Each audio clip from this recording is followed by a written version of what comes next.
Hello and welcome back to a very overly exposed Bastion Land broadcasting. It's been a long time. I've obviously forgotten how to light this room.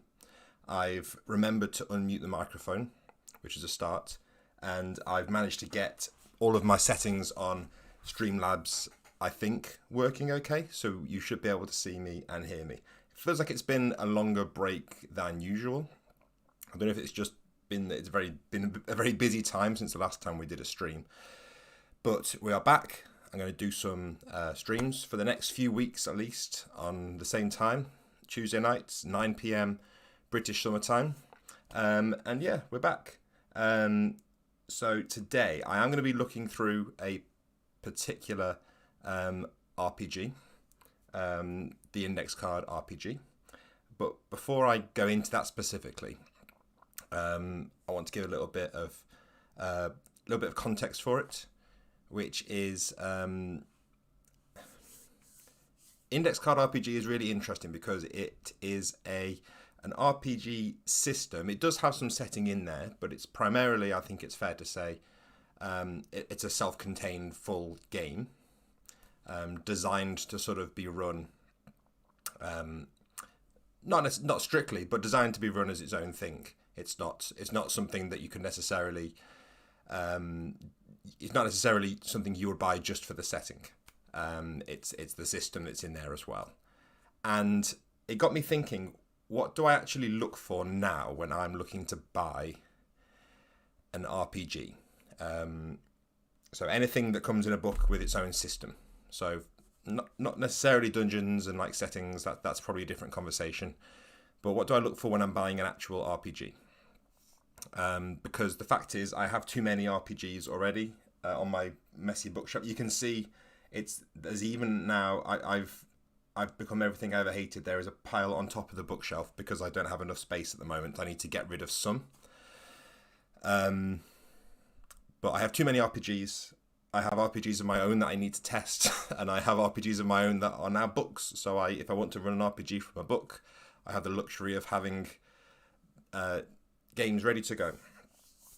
Yet I went to the UK Games Expo this weekend, which is it's one of the two big game conventions in the UK, really. And it's more wide spanning with board games and miniatures and things like that, but it does have a good RPG chunk to it as well. And I ended up buying 1, 2, 3, 4, 5, 6. I don't know, a lot of RPG books. And why did I buy them? So naturally, I've made a 3-point list. Of course I have. And the reason I'm going through this is because index card RPG really appeals to one of the points on this list for me. And I think it's something that it's taken me a long time to work out why it appeals to me. So the first 2 points that I look for in an RPG, I have a handy acronym, which is IPA, which is also nice and easy to remember. Inspiration. So if I'm buying an RPG book, I'm almost certainly looking to either steal ideas from it for an existing game, or I'm going into it thinking I'm probably going to hack this to bits just because I've accepted this is who I am. So inspiration is one of the main things that I look for. So let me find. So I certainly didn't pick this book up for any other reasons than inspiration. The Rifts World Book for England I found secondhand, and I mean I don't know where to start with Rifts. You already know Rifts, like inspiration. I mean, come on, it's Rifts. It's incredible. But genuinely, also just it's when you open a book and you feel like excited by what's in there, and it's making you want to get it to the table. If a game doesn't get you inspired to want to get it to the table, then it's gonna have a tough time. I'm gonna pick some examples that I picked up at the weekend. Kingdoms, which is a game by Sophia. Let me get the name right. Sophia Tinney. This is kind of I've just skimmed through it because I literally got back a couple of days ago. But this has kind of like a bit of a generational element of something like Pendragon, but it's in obviously a very slim, more kind of indie modern kind of presentation. Without trying to sound like I'm inflating my own head, I feel like there might be a little bit of Into the Odd in here, which is good. But it's getting me inspired. It's making me think, well, that's something that I might be able to use, a more simple, straightforward generational system than what exists in Pendragon. The P in IPA is for the faintest praise that you can ever give anything is that it's practical. Like I say to you, that's a very practical haircut you have, or you have a very practical personality. It's like the worst compliment you can give to someone. But unfortunately, RPGs do kind of need to be practical for me, because I struggle to get the big, complicated games. I struggle with them these days. I think I always struggled with them, but I think as I get older, my attention span is getting worse. And there are so many quick and simple options around now that my tolerance for overly complex games is getting low. So a game needs to make me think, well, this is practical. I could get this to the table. So what else did I pick up? I picked up Warlock, which is a very straightforward kind of fighting fantasy kind of clone with some changes. But because it's kind of like based off something that I know, that kind of qualifies as practical, because I could kind of jump in with that with some of the existing kind of knowledge that I have of that system. I'm just going to point out some more things that I bought, because I think it's worth pointing out Brave Zenith, which I picked up, which is published by Soul Muppet Publishing as part of their Latin American jam that they did. Giuliano Reverato and Rodrigo Melchior designed this. It's a very cool kind of, I guess, like JRPG inspired, like post-apocalyptic, but kind of that cozy thing that you're seeing so much of now.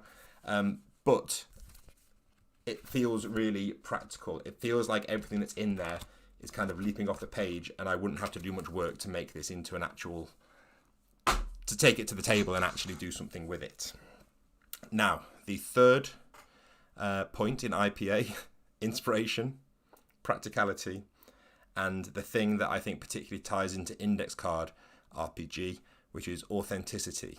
Now that means lots of different things to lots of different people, and it kind of means lots of things in this context. I was trying to explain it to my partner earlier today, and I was like, is there a better word for this concept? And we kind of thought authenticity kind of fit quite well in the end. And what I mean by authentic is, does this game feel like it was made out of an authentic desire by the creator for this thing to exist? And what I mean by that is, you get some games where you pick it up and read through it, and it's almost like you can feel like you're sat at their game table, because it feels like something that was written. It was written to fill a need that they had. They needed to have something at the table, at their particular table. And it might be a very different type of table than what you normally play at, but you can sort of feel that authenticity in it. And it's not trying to be something that they think will do well in the marketplace. It's not trying to be something that they feel they should be writing. They're not writing it for anyone else. And this isn't like an on or off thing. It's a spectrum. Like even the most, like, I was trying to think of like an example on the other end of the scale would be something that's like pay by word, written by someone who doesn't really care about it. But in this hobby, most people care at least a little bit about what they're writing about. I think you don't get many designers that are just full on like phoning it in this industry. Not 100% anyway. But it's things like that. A really good example is anything that is published on a blog. Any of the blog posts that you find, I find they are just like dripping in authenticity, because generally blogs aren't monetized in this kind of scene, and generally the good ones are just like one person writing stuff all the time, and you get a sense for that person. You get a sense of what that person loves, and it sort of comes through, even if it's different than what you love. And even if you don't fully understand exactly where they're coming from, if they write it with enough authenticity, you can still kind of feel it. And this all sounds very wishy-washy, but I'm going to get to the point and actually get onto looking at Index Card RPG so that I can hopefully put it in a little bit of context. So, Index Card RPG, I should say, the version I have is the Master Edition, which I believe is published by Modiphius. I am assuming it is still available. I picked this up. At Dragon Meet last year, so just December last year in the UK. This was out then, so I suspect I feel like there must still be availability of this. And obviously, this is a product that's been. I should say this is by Hankerin Ferenal, aka Runehammer, who is in chat, which is terrifying. But he has a really good YouTube channel that's worth checking out. I've not been paid for this. I asked Hankerin if I could have a PDF because I didn't have a PDF, and he sent me a PDF, and that is the extent of the kickbacks that I've received for this. I'm going to be honest and say that this isn't. I'm not going to go into this and say that I love 100% of the things in there, because I don't. But I think the fact that I don't love 100% of the things in there for my own tastes, but I still overall really love this book, speaks to how much that kind of authenticity shines through. So let's have a look through, because we are looking at like this whole ambiguous authenticity idea, but we're also here to actually look for cool bits that we can steal, because I'm not going to run this and that's, I will say that about every single game that I bring up here. I'm probably not going to run Into the Odd straight as it is anymore. I'm probably not going to run Electric Bastionland anymore by the book, because I'm always tinkering with something. So it's not a slight for me to say that I would not run this by the book, but there are bits in here that I really feel like I would take out and bring to my table for certain things. So let's get to it. This is a very long preamble. So it's a big book, 400 pages, 408 pages. So I'm not going to go through it page by page. Instead, I am going to try and pick out the things that I think are really interesting, and I might even point out a few of the things that I would do slightly differently. And that's only to highlight. Remember, I am overall positive on this. I think, I don't know, I might be wrong, but I feel like if I'm going to say something positive about something, those positives are kind of heightened if I do own up to the negatives as well, because those positives exist in spite of the negatives. But you know, I'm not here to slam anyone's game.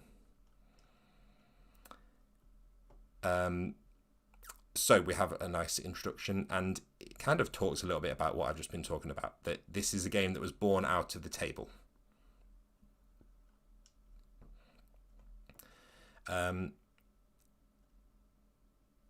Now, you will notice this game does something that is a very, very fine tightrope to walk, which is it's written in kind of a conversational tone, and kind of you can hear the author's voice. Now, this can go both ways. Remember what I just said about enjoying the authentic? Well, if you try and write in a kind of authorial, casual voice or conversational kind of voice, there is the risk that it comes out a bit cringy and a bit bad. And I feel like that often comes from like just inauthenticity. Whereas here, I think it fits. But it is a very, very fine line to walk. But in this, I feel like it works. Idea number one. I'm not going to keep track of all the numbers. Idea number one that I feel is interesting in this game and kind of sets the tone for what Hankerin has done with this game is that you take your turn around the table. So you roll off to see who goes first, and then you just go, is it clockwise, counterclockwise? I forget. You just go around the table. And people that know what I do will know that I like side initiative because it's kind of straightforward, and it creates this kind of planning situation where it's your turn and you have to now think of a plan together. I actually really like this as well. I quite like just the straightforward nature of it, and that it's kind of unabashedly gamey, and I don't mean that in a bad way. Sorry, it's fine to have these elements in your game that are like, look, we are playing a game, and here's how it's going to work. We take turns, and it's setting the tone for the rest of the book. I think it's really sort of it's really a good kind of opening section here. We have a nice kind of sequence. Again, I'm going to be quite brisk. Turns are done in a very straightforward way. You can move and do an action, or you can do a double move, essentially. I'm not going to go too far into the specific mechanics because they're quite straightforward, and if you read them, they kind of speak for themselves. There are specific bits I will go into, but I'm not going to go into like every bit of the system. You've got like an action system with rolls.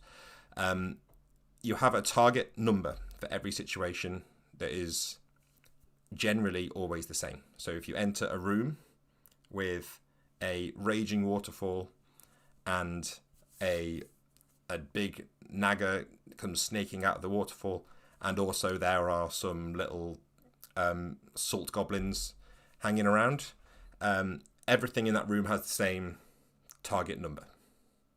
Now, there are ways that you can change it. You can make it harder or easy through sort of having a good plan. And later on, it goes into how you can raise or lower the target number by sort of taking action that would lower the difficulty of the room. But you have like a difficulty for the room. And again, that's something that when you first hear it, I don't know about how other people feel, but when I first hear that, immediately my brain starts saying, well, no, what if this and what if that? And what if that doesn't work with this situation? And, you know, the goblin should be weaker than the naga, and the waterfall should be its own thing. But it's one of those things where I believe that this works at his table, and I can see how this would work, and it makes things very transparent to the players. I think he even says later on that you should slam like a big D20 in the middle of the table with this number on it, so everyone can see the target number. And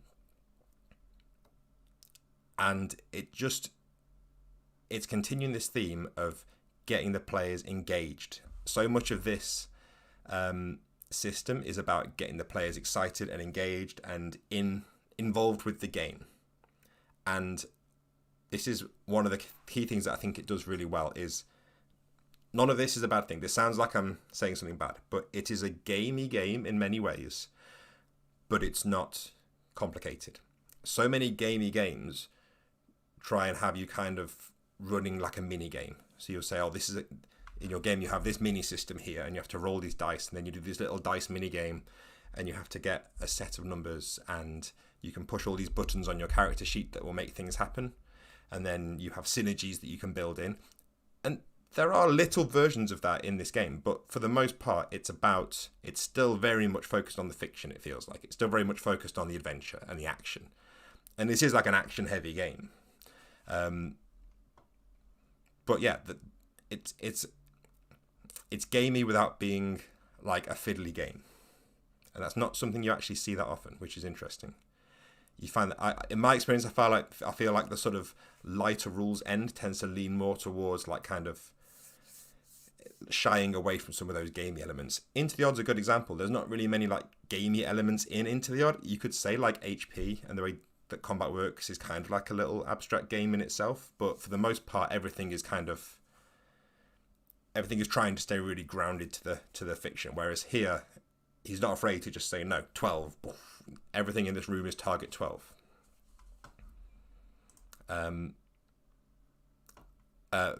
My complaint number one is I would make this advantage and disadvantage rather than changing the DC, but that's just a personal thing.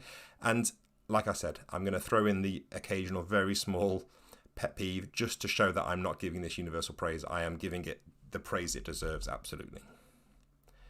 I love this idea. You know, I love breaking things into categories. In my games, I often have like categories for weapons, so I won't have like that a sword does d6 damage. It's that all hand weapons do d6 damage, and they're all essentially the same. This has the same, where you have like classes of damage. So all weapons and tools do d6 damage. All guns do d8 damage. There are ways you can tweak it with like special loot and things, but for the most part, if your character is getting blasted by energy, you know that you're taking d10 damage. And I love that d12 is like the best one, because it is the best one. You have hearts, another like super gamey thing. Like thinking of like Zelda. It's like you have hearts instead of HP. It kind of exists alongside HP in like kind of a slightly weird thing where you've got 10 HP to 1 heart. But what it does is it means you can't just give someone 12 HP or 15 HP. You have to give them 1 heart or 2 hearts or 3 hearts. And if you're going to give them an extra heart, it's a significant thing, because it's like it's probably kind of close to hit dice, but they're even more impactful than hit dice, because I think the highest they go up to, we'll check the bestiary, but I think it's like 9 or something. Most things sort of hover between like 1 and 6 hearts.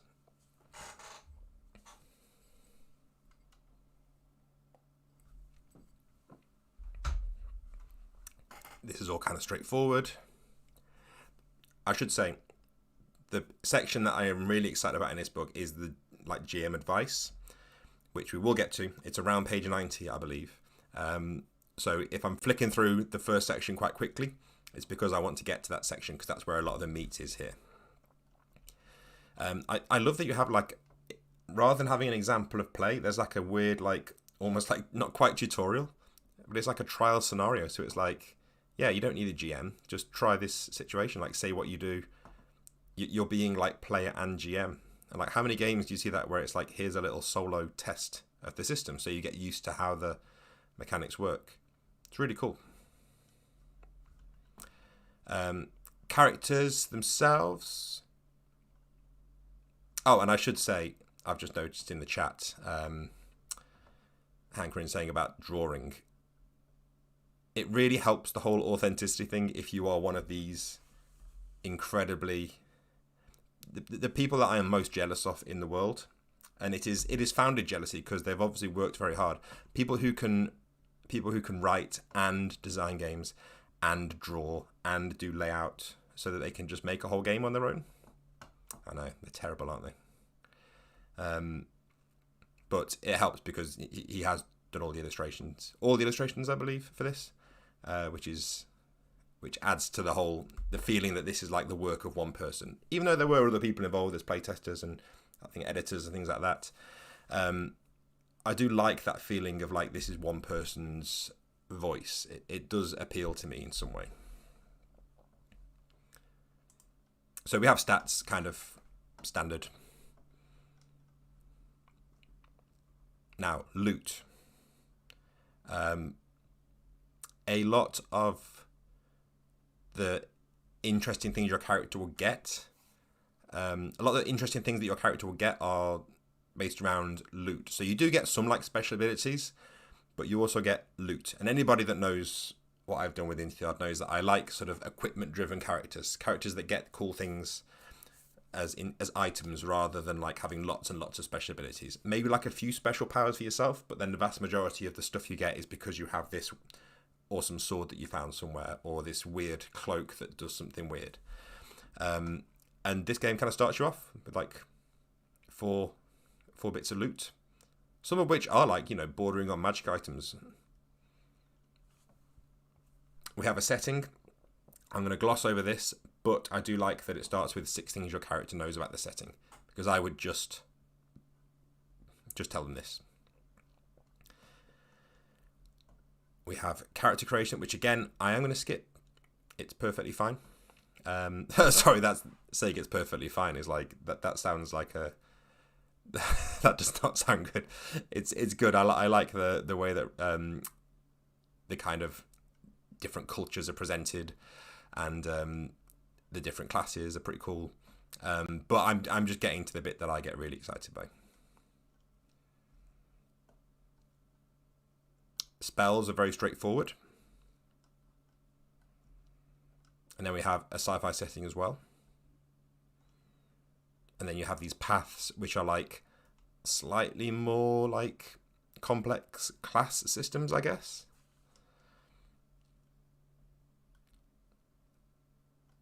And it's all kind of based on milestones. Now, here we go.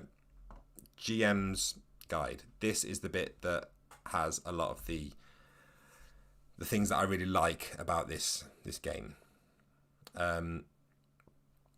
So you have this oath.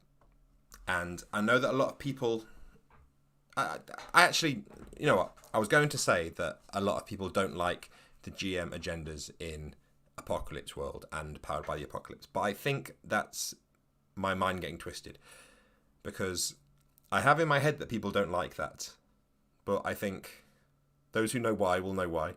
I think fewer people have an issue with that than I think. I think what they're doing, which sounds really obvious, but I know that sometimes I'll sit down to GM and I will forget the most basic things. I'll be so focused on the specific nitty-gritty of either what I've got prepared or just worrying about something else that I'll forget something really obvious. So sometimes it's useful to have something written in front of me, like, you know, I will be poetic. So try and say things in a. Well, let me read the poetry of a good story is a challenging and sublime skill that relies on practice and chance. It takes a brave soul to attempt the poignant, appeal to the humanity of the players, not just their treasure hoards. So that's something I might forget to do if I don't get prompted by it. If that's what Hankerin finds that he needs a reminder of during his game, it's good to have there. I will be energetic. Sometimes I might be playing a game where the fatigue is starting to take me over, and I could see that, and it's like, no, I need to raise the energy level here. And I do like I will be a terror to behold. That's obviously the goal for all of us. So I do like that you have these kind of mantras, and it's something that I find really useful for myself as well. Now, for those of you like me who struggle with big paragraphs of text, you'll know that I'm a big fan of bullet points. But what I'm an even bigger fan of is little diagrams. And I don't really use them because by the time that I've got to the point where I'm getting art for any of my games, I'm either plugging in like placeholder art, or I've got an actual artist and I just want them to draw cool stuff. But there's something about this. I love that it just looks like it's been sketched on a bit of paper, and kind of you're like reading someone's notes, and it's just an extra way of getting the message across for, you know, dummies like me who read good and need like a picture to help them. And I mean that 100% sincerely. Like I really struggle with big paragraphs of text these days, and having a visual cue there just to kind of help me along really helps. So I should say, this is part of where we see that it's quite a divergent style from the type of game that I run. Now, I shouldn't have to say this in the year 2022, but I'm going to say it, and maybe this is the last time I say it, because I feel like we've reached a point now, I think, where this should hopefully go without saying. But for the last time, I'm going to say this. When I talk about the type of game that I really enjoy, that doesn't mean that style of game is the only game that I will ever enjoy. And it does not mean that it is the only game that I think anybody should enjoy. So if I'm saying, oh, I really love an RPG that has X, Y, and Z, that doesn't mean that anything that doesn't have that is complete junk and I would never play it. And it doesn't mean that I think you shouldn't be playing that over there. It's good to have preferences. It's good to know what you like, especially if you're designing your own stuff. It's good to know what you're kind of trying to make. And this is not a game that I would make, but I would absolutely jump at the chance to play at this table. The reason I'm saying this is it feels like that there's a lot of guidance that kind of for stories that feel quite structured, and I don't mean like railroady. I just mean like let me get to the point. I'm going to skip forward a little bit. There is definitely a sense of like having like planned encounters and like set piece moments, which aren't something that I traditionally do in my game. And bits of it, I'm going to jump ahead slightly, but parts of this game, and this will become a bit more apparent as I get to it, but bits of this game, especially the kind of bits that I said about it feeling gamey, but not in a bad way. Bits of this game make me feel like when I first started to hear about 4th edition D&D. Now, believe it or not, in 2007, 8, Whenever 4th edition D&D was being developed and they were talking about it, I listened religiously to the podcasts by, I think it was Mike Merles and somebody else. I read every update that was coming for 4th edition D&D. Because at that time I had fallen out of love with 3rd edition, but I did have a lot of affection left over for it, like D&D. So I was excited about a new edition that was going to change things up. I was quite glad that things were going to be changed so much, because 3rd edition wasn't really working for me. And I thought 4th edition's coming. They're not afraid to get rid of Sacred Cows. They're sort of making it a bit more actiony and gamey. I thought, okay, that could be cool. And then the few times I kind of dipped into it, it just seemed very slow and very long combats and other specific bits that didn't work for me. But I do still think that idea of action-driven, encounter-based, kick-in-the-door D&D, that still sounds fun to me. It's not something I'd want to play every single time, but it still sounds fun to me. And this game kind of does a lot of what I was hoping that like 4th edition D&D would do. And we'll talk about that a bit more as we get through it. But it does a lot of what I wanted that game to do in a much more accessible package. And it feels like it would run quite quickly as well. A couple more things I like. Only plan one session at a time. Good advice. If you're running like a sort of big sandbox world and you're saying you can go in any direction, that can be hard, but this is still good advice. The session end roll. This is something I would never have dreamed of putting in my game, but when I read it here, he sells it to me as part of this whole package. When you're like reaching the end of the game, roll a d4, put it in the middle, and that many rounds, after that many rounds, the game ends, regardless of what happens. So you kind of end with like a big climactic moment.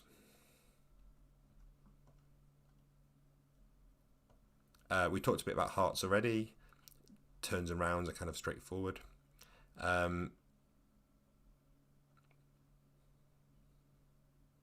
We have story architecture, which again is not really how I would plan games, but I think it's useful to know this kind of stuff even if you don't use it, if that makes sense. And then we get on to, I think, like a few of my favourite pages in this book. Pages 90. I'd remembered it was 90 because pages 90 through to, I think, 95. Well, and these as well, to be honest. All the 90s are gold. Just pull that section out, throw the rest of the book away. Obviously not. But it talks about room design. And this is, I'm probably biased because it's essentially a 3-point list. I know. I am so predictable. But it's a few 3-point lists for how to make interesting rooms with interesting challenges.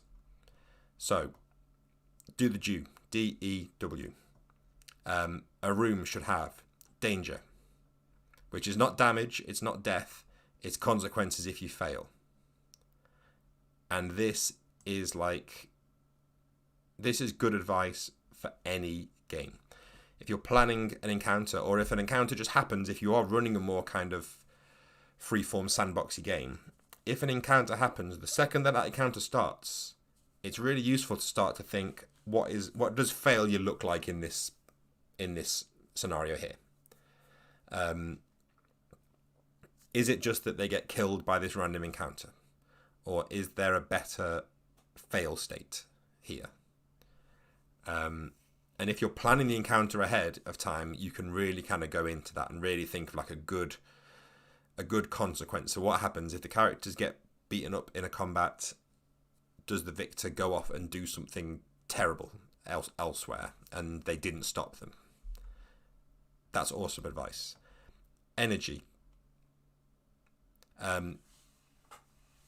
Just keep your encounters high energy. Keep it moving. Don't make it too complicated so that you can luxuriate in kind of describing things. Wonder. Wonder is the most challenging area for the GMs to create. It's the imagery and descriptions that are awe-inspiring to visualize. Colossal objects in space, dizzying pits in hell, seas of monsters, or scenes of abject terror. Now, I like this. I think there's more than one way of creating that kind of sense of wonder. But I like the idea of exaggerating things. I do that quite a lot. So if you want to make something a particular way, really exaggerate it, because it's hard to get it across in either words, like spoken word, or text. If you need to describe a place that is absolutely disgusting, you need to go further than you would go if you were showing a picture of it, or if they were there. You need to go further so that they would still feel it, because there's a bit of a sort of dampening effect, I feel, that comes with the description. Then we have the 3 T's. So this is, again, we're still in encounter design, but these are 3 things that you should think about when you're designing an encounter. Timers, like the sort of end of game timer that we spoke about. Roll a d4, put it in view, knock it down by 1 each time the GM takes a turn, and when it gets to 0, something big happens. And he doesn't pull any punches, because the first example is molten lava will fill the room, which is pretty close to Rocks Fall, everybody dies. But I feel like it's different than saying Rocks Fall, everybody dies, because you put this die out and you're saying that you have got 1 round until the molten lava fills the room. And in isolation, that sounds very harsh, but if this is how you're running your table, the players will know that that die means it's going to happen, and you've telegraphed it, you've said it's going to happen, they know it's going to happen. They're not going to just think, well, we can soak up this lava damage. They're going to know we need to immediately come up with a solution to this.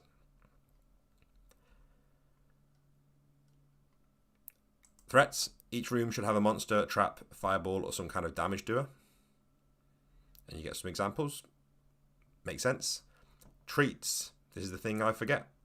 So it's not even necessarily that it should have treasure, but it should have something useful in each room. Something that you can use to your advantage. So this is the kind of traps that I really like. Traps that you can use to get the monsters themselves. So a treat is something that you can turn to your advantage. So every room should have something that's going to happen, like after a while, so it's going to change. A threat that's going to cause danger, and a treat that you can use to your advantage. So 3 great things to put in any room. And then if you want to change your, if you want to sort of change the difficulty level, you can give things more damage. You can have disruption effects that affect the players, which I think is more interesting than damage, and duration, which are it's another form of sort of timers. Now, there's a really good section on how to make your monsters a little bit scarier later on, which we'll get to. And then you have this section, which is, again, a really cool resource on encounter architecture. So let me hydrate before I start on this one.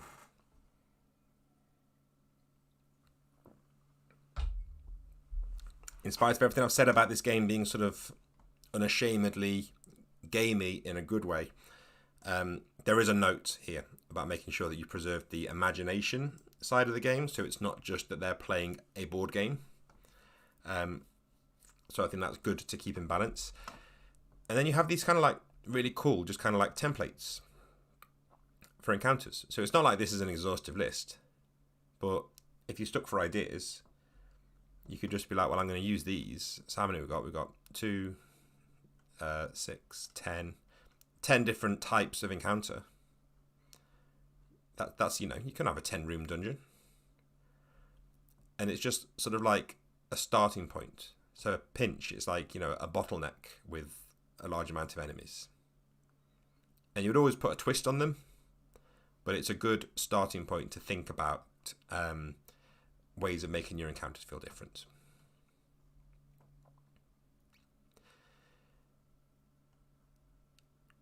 So we have some... I like this whole thing about target damage, where you can reduce the target level of the room. So if you are facing that sort of serpent coming out of the waterfall, perhaps it's too strong to just fight outright, so you need to drop the target number of the room in some other way to like weaken the snake, and you can drop it by up to 3 points by doing stuff, which, on a tangent, those of you who follow very simple rules-like games will think dropping the target number of something is a little bit like Tunnel Goons by Nate Treem.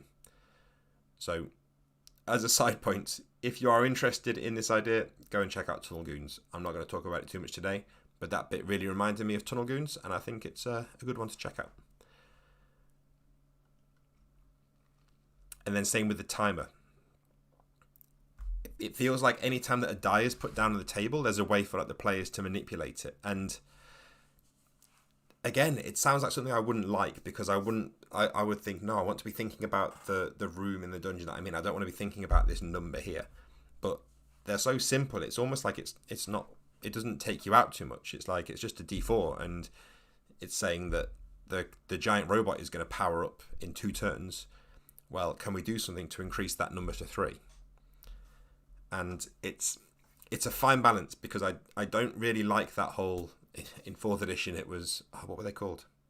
Skill challenges. I didn't like that whole skill challenge thing, where you're kind of taking on every situation like almost like it's a little mini combat. I don't really like the way that feels generally, but here it's so kind of integral to the game, and it's handled in a way that still feels like it's focused on the action and it's focused on the world and what's happening, that it doesn't feel like it would be disruptive. It feels like it would be an asset to the game, that you are thinking about that timer and you're thinking about the room's target number and how you can drop it, because you're not thinking about it in a sort of accounting sense. You're thinking about it in a kind of, what cool action can I take to do this?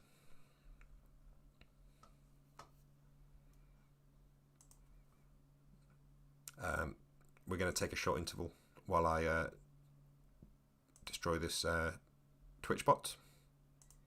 There we go. Now,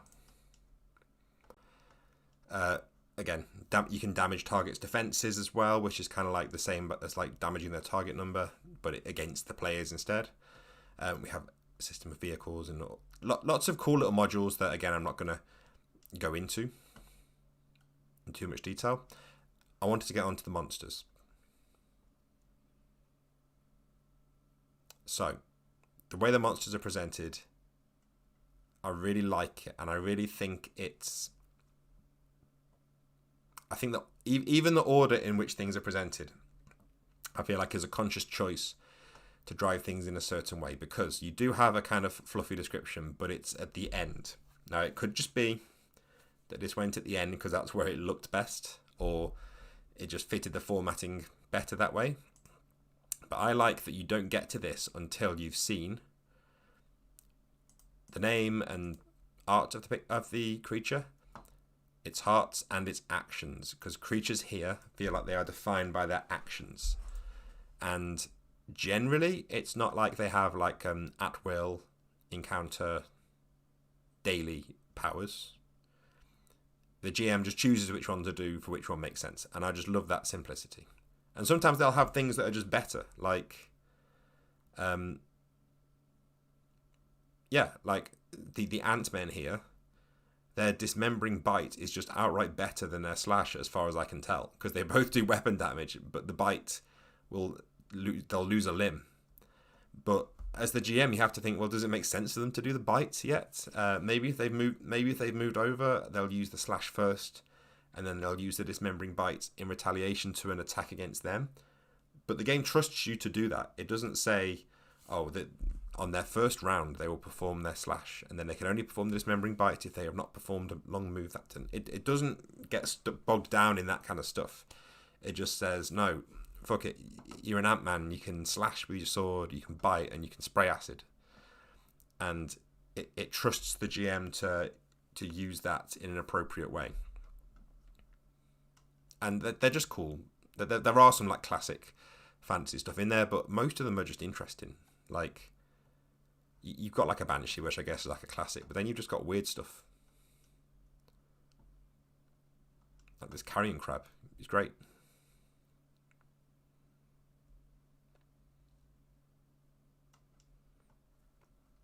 Sorry, I'm just now reading the monsters while you watch.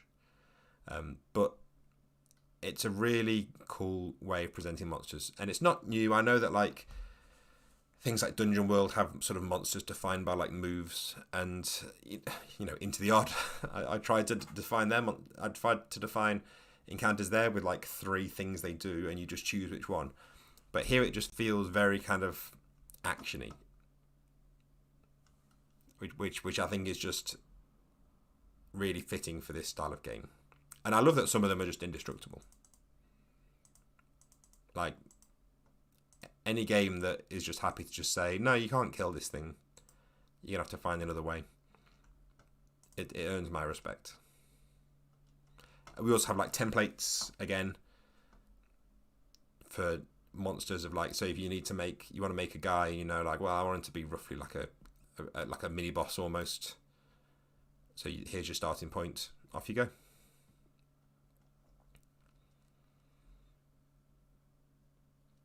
So tips on monster design, and again, it's all very like action based. It's not. I mean, this is unfair, but I was going to say it's not getting bogged down in like ecology, but some people do like that. But for this kind of game, that I feel like this is, you want to have lots of ways to make your monster different. And again, it's that kind of. I got so excited about 4th edition back in. So how long ago was this now? Like 14 years. 14 years ago, 4th edition came out. I got so excited about it because I remember it was probably Mike Merles talking about the design of 4th edition and saying that they were designing monsters. And there's 2 things I remember from those podcasts, and I'll tell you the second one because the second one is like super negative, and I can't find this podcast now. It's been wiped from the face of the earth. But the first one was really positive. They said they wanted to design the monster, and the way they were thinking about it was, what if? So let's think of an example. Let's use one of them in here. Let's say like a Medusa type monster. You would say, well, if this monster was in a comic book and they only had a few panels to shine, what would they do? And then they tried to design the monster. They give the monster moves based on what it would be doing in this comic book panels. And I was like, yeah, that's cool. That makes sense. It's not giving them like loads of weird spell-like abilities they'll never use. It's just giving them like a few really key action things that they do. And that's what this section is here. It's telling you this monster's only going to be here for a short while. How do you make them interesting? The other thing I remember them saying, which I will go off on a tangent for now, I remember them making a very conscious choice that the first monster manual was not going to be the core monster manual. It was just monster manual 1. And their new policy was everything is core. And because of that, they were deliberately holding back certain monsters from the first monster manual to hold back for monster manual 2.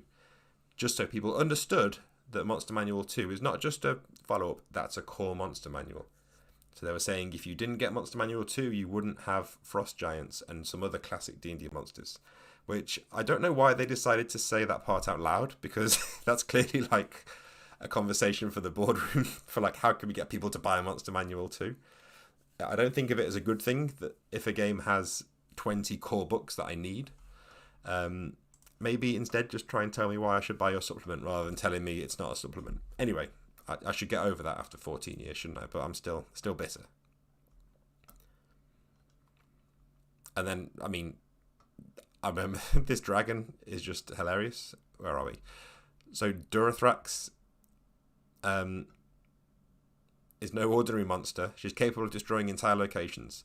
Consider these 12 special tactics if and when she's confronted. So when you confront this big dragon, which is the big boss of the campaign, she can just grab D4 heroes and fling them to their death. That's the kind of immediacy I can respect as well. Like, I mean, I guess you could roll, but you could also just choose, and it trusts the GM with having these incredibly powerful tools. Like Breathe Fire, it destroys everything and the scene ends. Again, it's basically telling you, like, you can do rocks fall, everybody dies. And I like breaking that taboo. I like that it leans into that. Okay, so world section I am going to skip. Only because I've not really read it that much. But it feels like it's presented in a very immediate way. I'm sure it's very cool, but instead I'm going to get to... There is a little section at the back that I really want to talk about. Oh, I should say magic is all very straightforward as well. It's kind of just like, it does the thing. It's not complicated. Very straightforward. Tables. This book has a really cool little table section at the back. I say little, it's, 20 odd pages. And while some of them are setting specific, the ones that I really like is the monster maker. So, I don't have a D20, but I'm going to just make up some numbers. So we're going to say 15. So the monster state, it's camouflaged. So even if you start with like the world's most boring monster, which I guess is like giant rats. I like rats, but giant rats in a dungeon is pretty boring. So let's instead say you're taking your giant rats and they're camouflaged. We're going to give them a motivation of 4.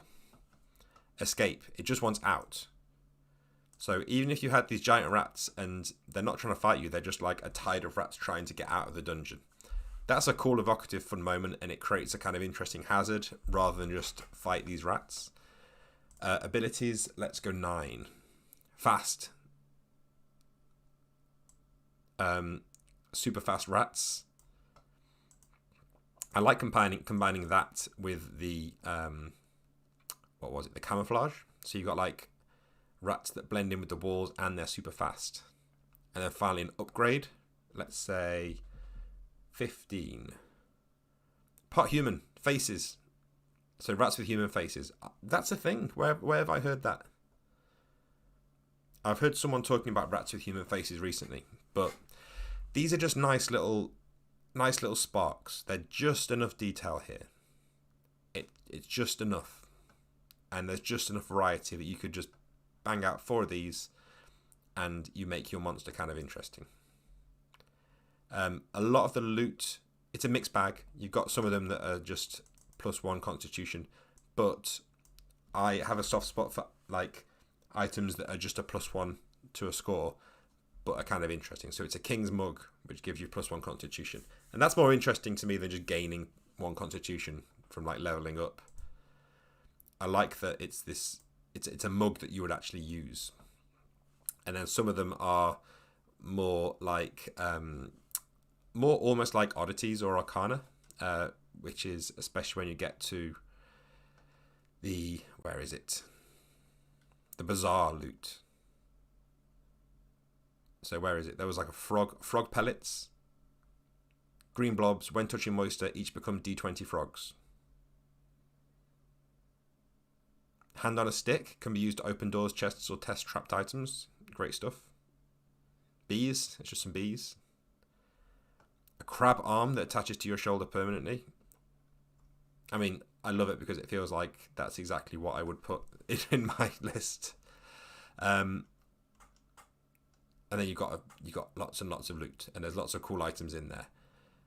And you've got a link to runehammer.online. I should say, part of the reason that I think this works is because there is so much supporting material on YouTube. If you go on Runehammer YouTube channel, you will find a lot of kind of supporting material for this game. But that's it. That's the Index Card RPG. And like I said, I mean this in a very positive way. It is not the kind of game that I would necessarily pick up and run myself. It's definitely not a game that I would design myself, but that's why I love having it because it's full of ideas that I would not have thought of myself. It's coming from a different viewpoint to myself, but he brings you on board with it. It doesn't feel like it when I read it. I don't feel like I'm reading something that doesn't make sense to me. I feel like I'm reading something that's coming from a different viewpoint, but brings me on board, gets me excited about it, and makes me think, oh, I bet this game is really fun to play if you play it with the right attitude. So that's the Index Card RPG. I do recommend picking it up. It's got a lot of cool stuff. It's very digestible, which is good. And yeah, so this has been the comeback edition of Bastion and Broadcasting. There will be broadcasts now, hopefully for the next 6 weeks or so, throughout the summer, at the same time each week on Tuesday nights, 9 p.m. British summertime. I have a few things planned. I have a read through of another game, which is a Mark of the Odd game that came out recently. I would like to do a video that's just I've got a lot of weird little tricks that I want to talk about. I should probably do them in small videos and put them on YouTube, but instead we're probably just going to do a big stream of little hints and tips. I do want to do a stream talking about Project 10. I know that the last 2 conventions I've been to, the same person has come to me at both conventions and said, oh, I'm really excited about Project 10. And I thought no one cared about Project 10. So you can blame him if I do another Project 10 video. And if you're out there, thank you very much for the support. I would like to talk about Project 10. And what's the other thing I wanted to talk about? I want to dip into some of the things that I've picked up recently in a little bit more detail and talk about why they're cool. But for now, that's what we've got planned. And my guilty pleasure, I do want to do Netscape and Chill again, where we dip into some old RPG content from the old internet, just because I feel like in the last 2 years I've aged 20 years. So I am now I'm now just listening to old music, longing for the old internet, and so on. But yeah, that is what we've got planned, and that's all for now. So thank you very much for watching, and I will see you next week.